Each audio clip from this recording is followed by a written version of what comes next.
So ayun po guys. Yan.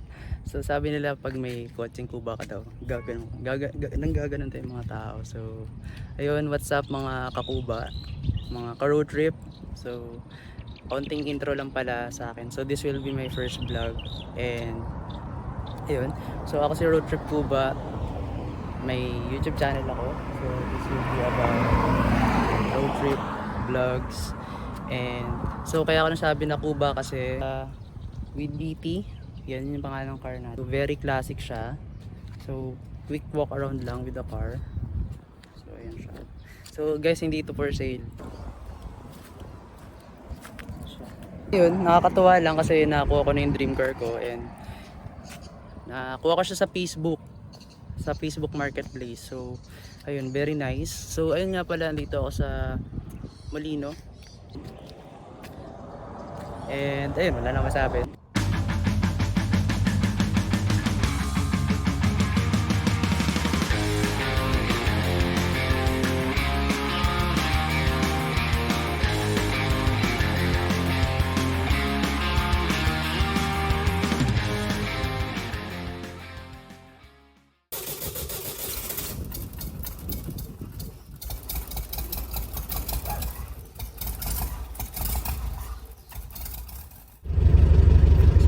Guys, ayun, so andito tayo sa ating first vlog, sa ating first pwede natin tawagin sa mga episode natin, video pa, first Kubanata, Kuba kasi diba Kabanata, tapos Kubanata.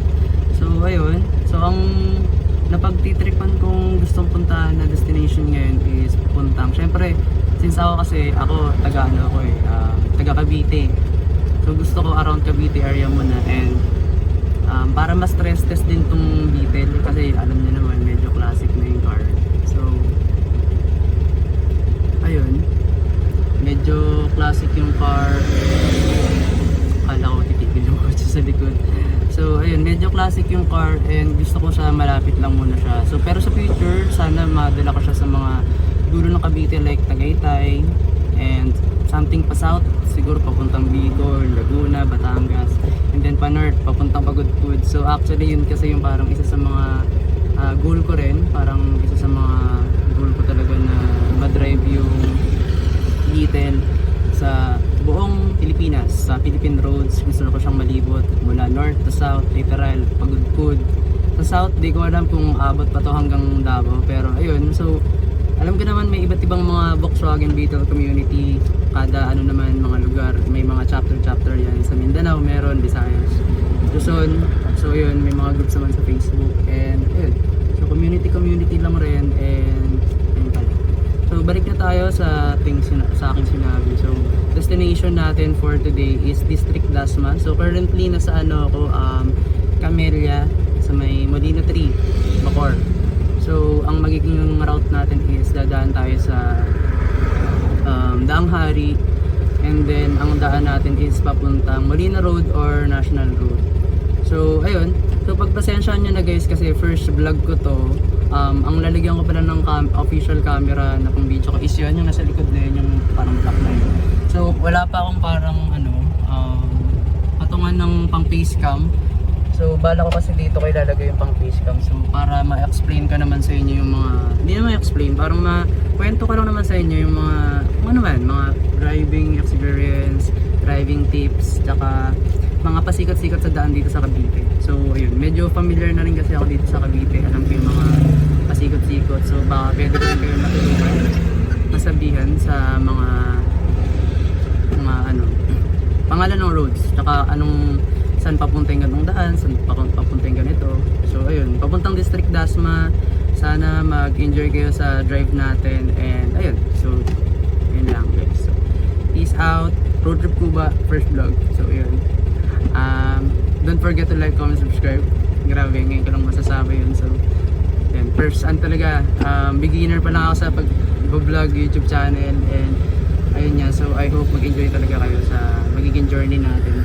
Ayun guys, ayun mga kakuba, salamat sa panonood. So ayun, let's start the drive.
So hello guys mga kakuba. So yun, kakauwi lang. Grabe yung driving experience natin. Ang init. So wala kasing aircon tong kotse na to. Pero okay lang, at least nakarating tayo sa District Dasma. And yun, literal na dinaanan lang natin kasi wala. Yun lang din naman yung trip. Drive lang papunta pero hindi pag-stay sa district. So yun, drive papunta din pa uwi. So ayan. So ayan ang ano natin, first Kubanata video, and may mga realizations lang. So buti na lang nag-stress test tayo sa malapit lang. So dito lang sa atin sa Cavite from Bacoor to Dasma. So tatlong realizations pagdating sa car. Init loads. So yun, yung una is yung brake. Grabe, kasi pinayos ko na yung brake nito, pero pag nag-brake kasi ako, kanina bumabaling siya sa pakaliwa. So pwedeng mahina yung kapit ng brake sa left tire sa harap. So hindi kasi to disc brake, para sa mga hindi nakakaalam, drum brake siya. So parang lumolobo yung brake. Parang imbis na disc brake kasi iniipit yung gulong, ayan drum brake, parang sa loob ng brake parang gumaganon, pinipigil yung ikot ng gulong.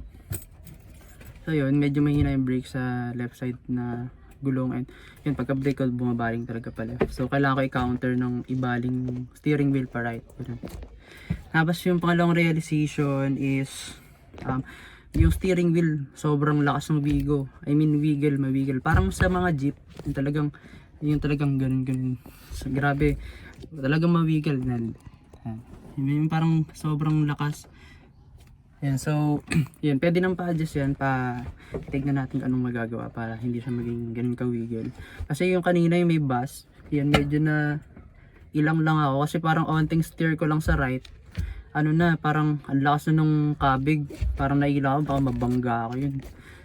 Cause pa tayo ng eksena, sumikat tayo sa Cavite. Though yun naman yung goal, medyo sumikat, pero syempre for the vlog, it's for the vlog, road trip vlog. And ano pa bang isa kong realization? Yung brake, yung manubela, yung gas. Yun kanina, kung napansin niyo, may part na nag time lapse ako dun sa video. So tinime lapse ko yung parts na tumigil ako. So yun yung mga times na tumigil kami kasi yung talaga sobrang amoy gasolina dito sa loob ng Beetle. Though normal naman yun para sa isang Volkswagen Beetle na mag-amoy petroleum or gas. Kasi yung gas nito is nasa harapan, imbis na nasa likod. So yun, mag-aamoy talaga siya, gasolina. Pero pala, so nung dito na kami, nakauwi na, tinignan namin yung gas, turns out meron pala siyang leak. So may parang butas, malamang may butas, may leak eh. So ayun, do sa taas siya, sa taas nung tangke. So kanina nagpagas kasi kami, napuno. So ang nangyari, syempre umalog-alog yung kotse, umalog yung gas, tumatama doon sa butas, so nagli-leak, pumapasok yung gas dito yung amoy ng gas dito sa loob. So yun, grabe, sobrang baho. Pero kanina hindi ko napapansin kasi sanay naman ako dito sa Beetle na amoy ganun. Pero yung mom ko, naamoy niya talaga. So ayun, meron niya talagang diferensya. So ayun, worth it din naman, at least na realize, may mga realizations do sa stress test. And yun, tignan na lang natin kung paano siya aayusin. So ayun, so I think for me, very worth it tong driving experience, first Kubanata episode natin. So ayun, don't forget to like, comment, share, subscribe, and to ring the bell kung gusto nyo lang naman. Yun. Tapos sa comment section, comment nyo lang kung meron kayo mare-recommend na gusto nyong puntahan ko. So pwedeng kainan, pwedeng lugar, yun, basta around dito lang, Cavite area, or kahit saan man, pwedeng Alabang, basta hindi sobrang layo at kakayanin. Ayun, so kung may gusto kayong papuntahan na restaurant, baka pwede ka rin mag-vlog yung food nila, or kahit tourist spot, or kahit yung parang spot na may mga magandang attraction or views, pwedeng nature, pwedeng gusto nyo kawit pa bahay ni Emilio Aguinaldo ayun, o kaya bahay ni Jose Rizal, saan ba yun? Laguna pala yun. Ayun, pwede yun, yung bahay ni Emilio Aguinaldo, pwede rin. So ayun lang naman. So I hope na enjoy talaga kayo, and till the next time sa next next episode, next Kubanata. So ayun, paalam, peace.